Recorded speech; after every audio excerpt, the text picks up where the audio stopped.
chocolate magic cake sounds pretty amazing. A combination of custard and cake. So, Kathy, we're excited to see what you're getting ready to show us. Welcome to Girls Night Live. Okay, thank you. So, is everybody in? They are. They are. Okay. Hi, everybody. I'm Kathy Wolper, the owner of Kitchen Wizards, and I began my business almost 20 years ago as a home-based baking business after a career as an elementary teacher and one as a technical trainer. And I started teaching cooking programs because I missed the interaction of teaching. So I did that pretty quickly after I founded my business. And now, all these years later, I no longer sell baked goods, although I love baked goods.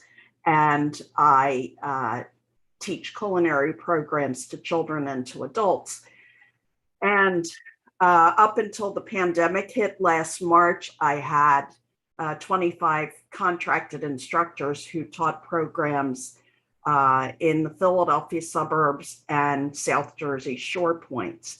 And starting last March, I went virtual, and I still have 3 cooking camps 2 weeks from now and 3 weeks from now that are offered for kids. And it's been a learning proposition for me to transform my business, but I actually like the product that the virtual programs give a lot better than the in-person programs.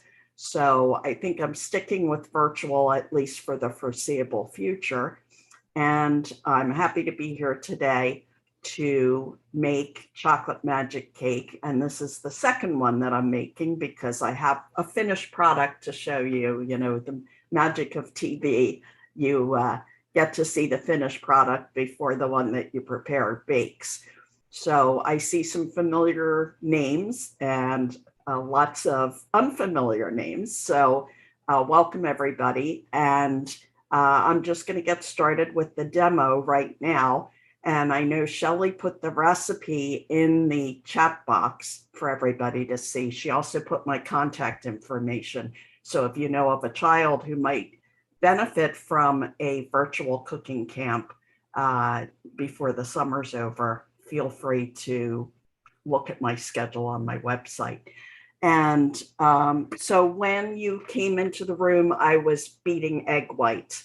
So if you look at the recipe, and I think you got it with your registration, if you look at the recipe tells you to make the batter first and then clean the bowl and clean the beaters and dry them and then do the egg white portion. But I don't do it that way because it's a lot easier to just start with the egg whites and whip them, then move them to a different bowl and make the batter and then combine the two. So you'll notice there's a difference on the recipe if you're following along with the recipe compared to what I'm actually doing here live. And that's the reason why, because I want to make sure that we make the best use of the time that I have with you.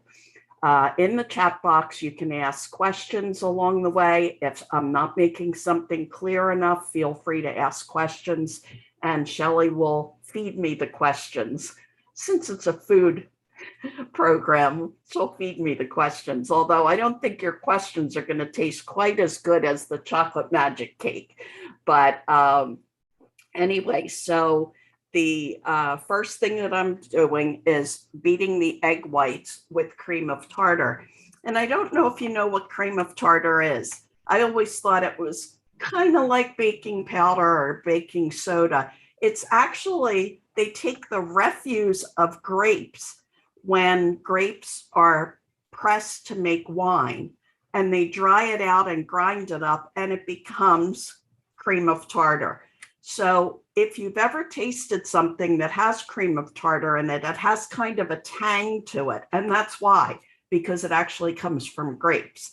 So I'm going to finish whipping. I'll be silent for a minute here. And I'm going to finish whipping the egg whites. And I see a question from Merrill. And it says, can you substitute cream of tartar for something else? And no. there's no substitution that I'm aware of for it. So I'm going to turn the mixer on, and you really do need an electric mixer. I think it would take forever to whip egg whites until they're stiff. I'm sure people can do it, but not in our half hour.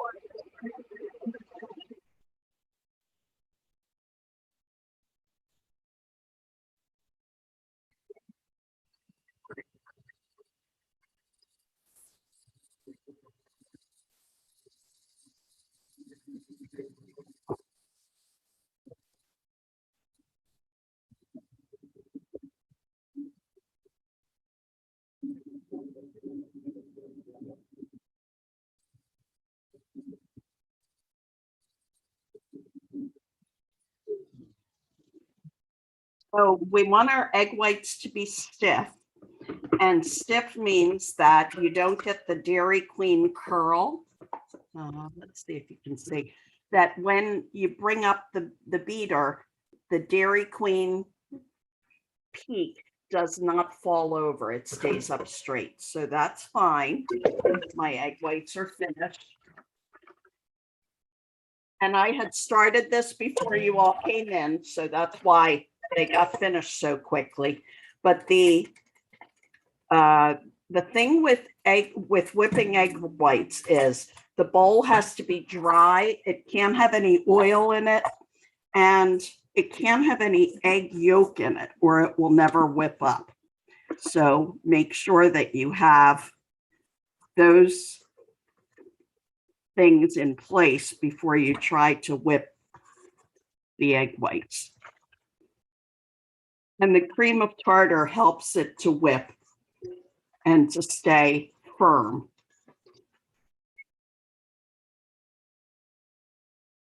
So our egg whites are finished. Now we're going to take the mixer bowl and we're going to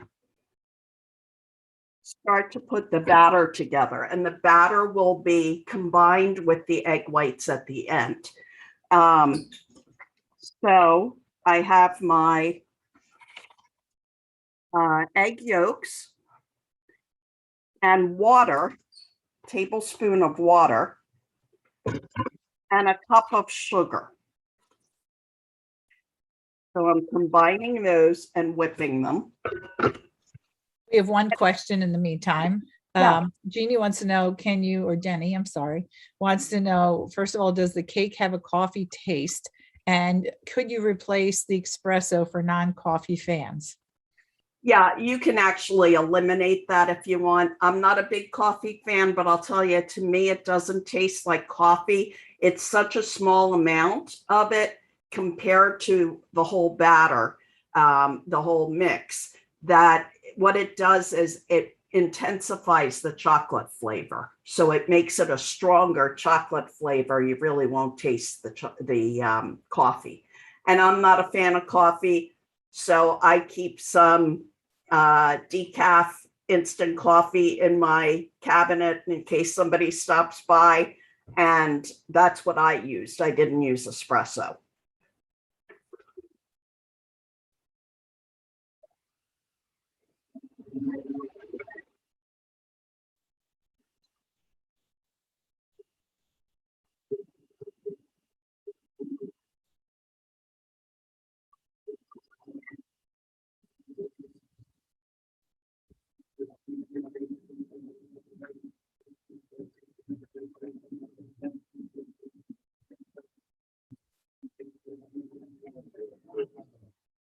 Just so you know what I'm doing while that's mixing, I'm going to whip together the cocoa powder in a separate bowl, flour, espresso powder or coffee powder, and sea salt. And I'm just combining that. So you'll see that while I work on the egg yolk mixture. So I'm taking this and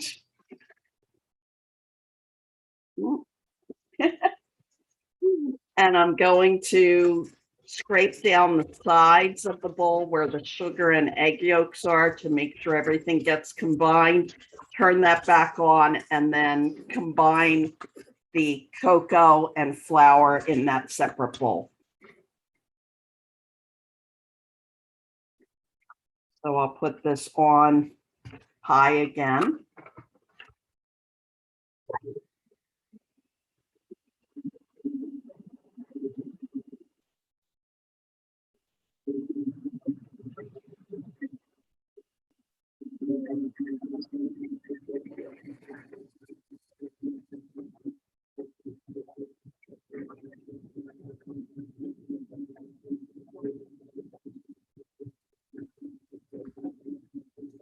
You have a few more messages. Can you hear? Can you hear me? Not yet. I'm sorry, what was that? That's okay. I'll wait. Keep going. I was going to ask you questions, but you couldn't hear me. So it's all right. We'll wait on the question. That's the problem when you have to use an electric mixer for a recipe. So I have everything combined already in my different, measured out and combined. So butter, and it started to harden again. So I just put it back in the microwave to melt again. And it's combined with vanilla extract. That's gonna go in next. And the recipe calls for you to reduce the speed to low when you add that, then increase it to medium and beat until light and fluffy, which is about a minute. Okay, so while I'm doing that, let me tell you the next step. I find that anything that's a cake type of a recipe, or for example, bar cookies like brownies, it's best to line your casserole dish or pan with aluminum foil and spray it. And what happens is when you take the recipe out, and I'll show you this with my finished product, you lift it out and you can spread the sides down and you don't lose the corners of your recipe.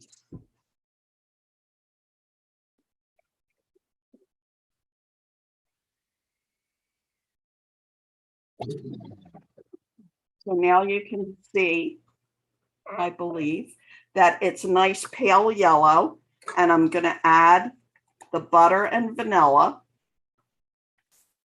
and turn it back on. If you're making this along with me at home, you want to get your pan ready with the aluminum foil and sprayed with Pam or some other cooking spray.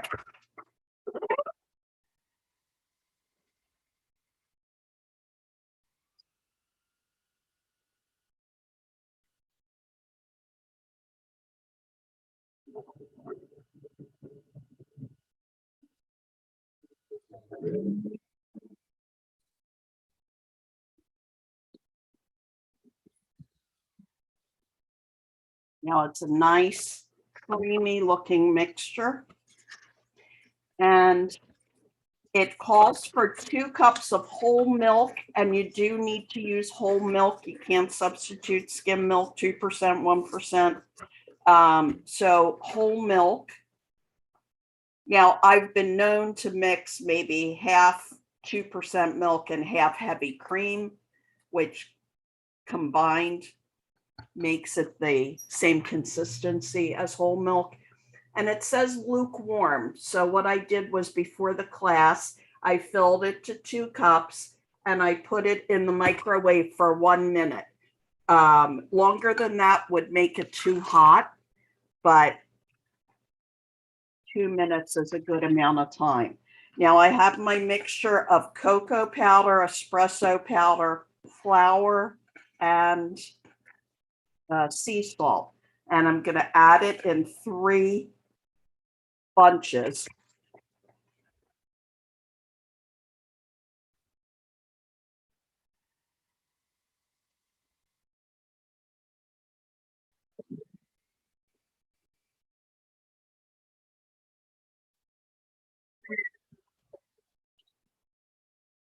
And then the last thing we're going to add after these 3 additions is the milk.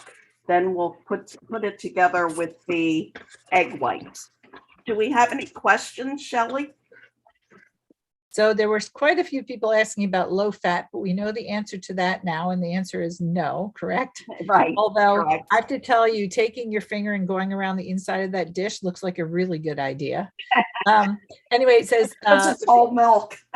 looks great. Okay, Meryl wants to know, can sea salt be substituted with regular table salt? Yes.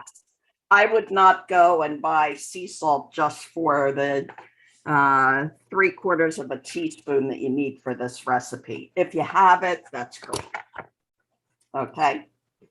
And just commenting, several people are asking about the recipe. A few people came in late. I put it in the chat again, but just know that the recipe is on our website, so you can find it under Kathy's event. And also after your follow-up email that you receive at the end of this event, we'll also have the recipe. So you'll have plenty of opportunities to get the recipe. Okay.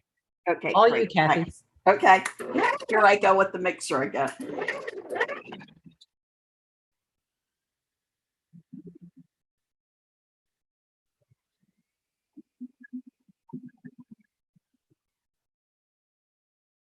What I find when you mix the powders in, they stick to the sides. They go up and stick to the sides. So it's real important to make sure that that gets incorporated into the batter.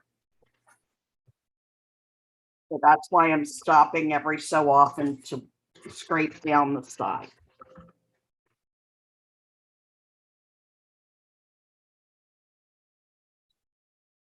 And this is my third go around with the powder, so I'm just going to add all the rest of it.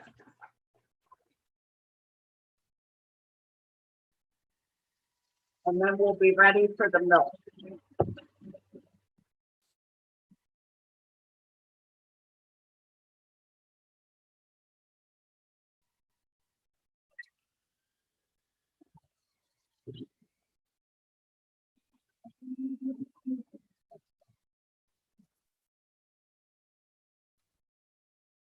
So one last time to scrape down the sides of the bowl.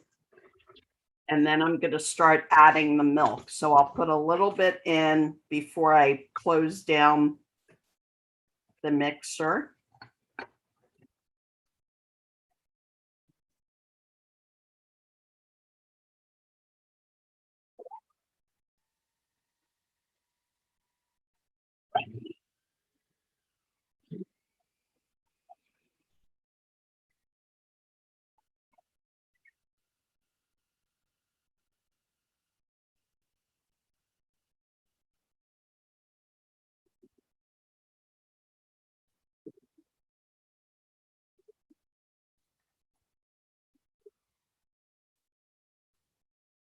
And you always want to start it slow when you're adding any ingredients to an electric mixer. Powders, because they tend to create clouds of dust, and liquid because you don't want the milk splashing all over. So now I have this completed. I can put the mixer out of the way so that you can see in the bowl a little better for the rest of the recipe.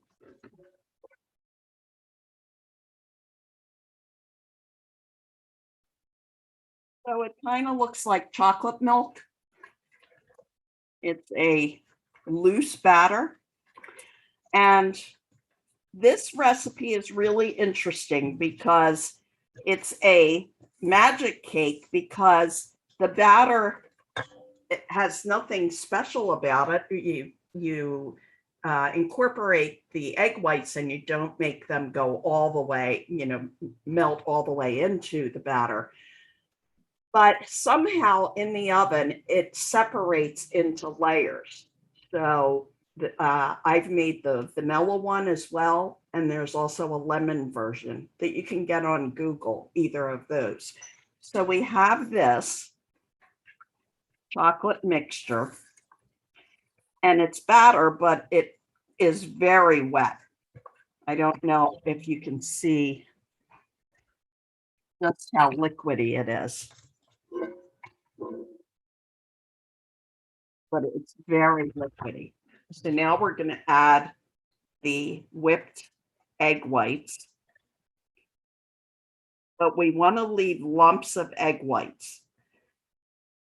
I think we're so used to thinking you have to have everything incorporated and no lumps of anything, which is true for flour. You don't want lumps of flour, and eggs. You don't want pieces of egg that are not mixed into a batter. But for this, you want it to have the texture of the egg whites laying on the top. That helps with the top layer. So now that I'm not mixing with an electric mixer, Peg, are there more questions? There's one more from Amanda. Do you have to add the milk as the mixer is on, or can you put it in ahead of time? You don't want to add it all at once. So if you don't have a mixer that's conducive to that, then it's okay to add it in separate segments. Add a little, mix it, add a little more, mix it.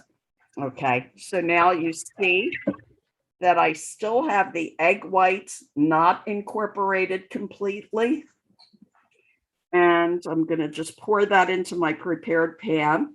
And if you came in late, I prepared this pan this way so that we don't lose any of the corners. And my pan, my casserole dish is not the same size as the recipe says, but I've made it before, so I know that it works. So you can see that it has the egg whites laying on the top. I believe you can see it there. The egg whites laying on the top, not mixed all the way in, kind of marbly. So it goes into the oven, preheated 325 oven for 50 minutes, 50. And then I would recommend refrigerating it for at least a half hour before cutting it. The longer, the better, though. I'm going to show you what it looks like. And you'll also be able to see my rationale for aluminum foil. Now, if it was just a pudding, I would not use the aluminum foil, but this is more solid than a pudding. So I made this last night, and you can see the egg whites. And I'm going to cut it so that you can see that it is solid. It's almost like chocolate mousse, but a little more solid than that. And I'm going to hold it up so you can see. It does have layers. It's kind of hard to see, but the bottom is almost like a crust, a soft pie crust. The middle is like a mousse, and then it's more width than that on the top. And you can see I had this in the refrigerator. To not have it crumble as you're cooking it, you can wet your knife. And then when you wet the knife and cut it, then it won't crumble. So I'll show you that.